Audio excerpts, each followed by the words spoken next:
niretzat kantu tradizionalaren ondare bat da, disko hau.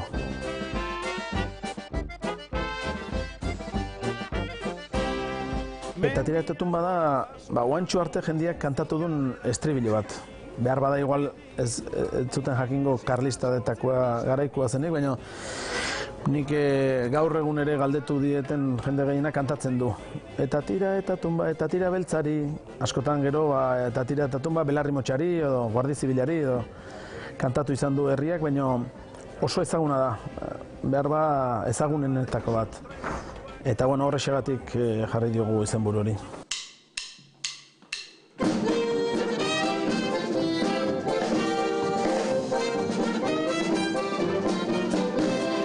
Realpolitik bere azken diskoa kaleratu eta 4 urtera, Joseba Tapiak bere bakarkako 5. diskoa kaleratu berri du.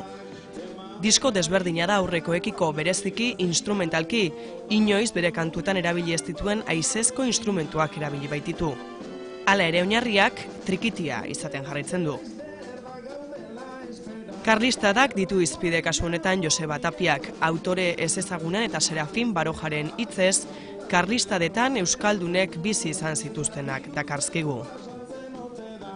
Niretzat ere oso urruneko eta aparteko gerra izan da, nik ez dakit eskolan ikasi nuenetik gerra dinastiko bat, ez dakit mutilak bakarrik jartzen altziren errege Espainian eta aldiz errege horrek alabak zituen, holako esplikazio bat entzuna nuen da niretzat urruna zen.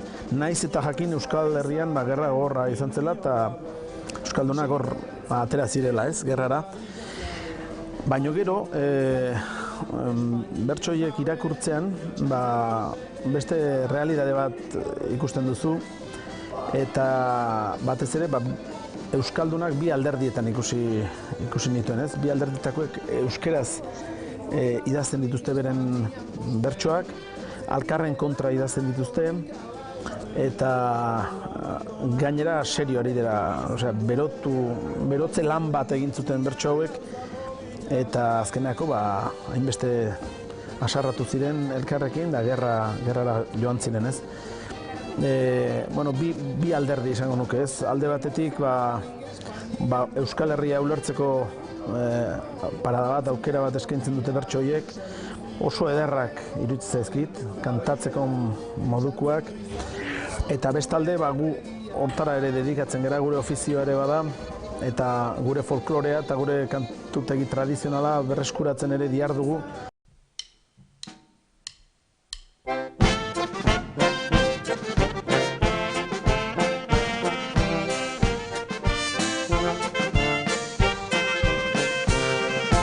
Seigarren aldiz gaur jaio zaigu konstituzio berria, ondatzeko bai ez piztutzeko Espainia maite guztia.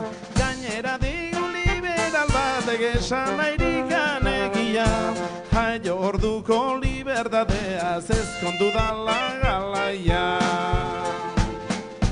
Konstituzio gaizto horrekin zer dator gaitza besterik, ez hasieran ez azkenian dakar jaunaren izenik.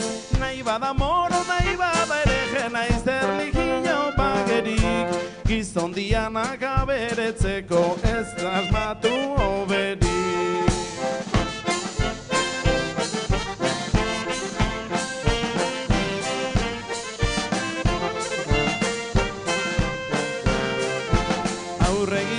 Zegoan nonbait Espainia eder guztia, noiz edo noiz baitorra jaioa da saguparragarria.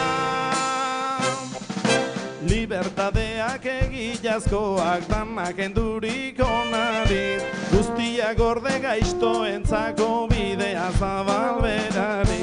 Lehengo lepotik burua duten liberalok erxarrari, libertade txargatibutasun egilakoak enadi. Libertade horren aizkorarekin moztuta daude foruak, beste laspaldi proba ginduzen beren frututxit gozuak. Alaz guztiaz ere digute daudela oso osuak, gezurrak dira zuen esanak liberal infernu jokuak. Kantuak lehenengo trekitixarekin egin dituen, eta gero haizeko instrumentuak ondoren moldaketak eta gero etorri zen. Pentsatu nuelako garai horretan kokatzea behar bada moldaketen lana izan zitekela, ez? Soinu hutsean agurrintxorta maite egin nuen eta gerra hortatik behar garlisten gerra urrunago zegoen eta gero imaginatzen nuen garai hortan oraindik trekitixa etzen izango, baina herriero musika bandak edo banda militarrak edo egongo zirela eta horrela ausartu nintzen, baina ez dut inoiz lan egin haizeko instrumentuekin. Loiola loina zelkano kendo milak euskaldun goitubak, zabiltzatenak izarrez izar pasia dutzen zeruak. Esnatu gango ikuari erantxirikan koruak, errege hon bat bidaldute igonta izan gaitezen joistuak. Lan egiteko modua ezberdina da, haizeko instrumentuekin aldiz idatzi behar dituzu moldaketa guztiak, hori berria zen niretzat, eta hor sartu nintzen mundu hortan, eta, hanka sartze mordo bat eginez, eta gero beraiek ere asko laundu diate, esperientzia oso polita izan da niretzat.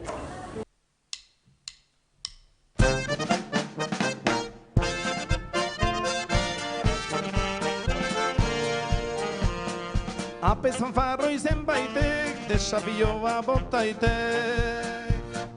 Carlos errege bortxaz bedere paratu beharro meitek. Balore hona behaitek.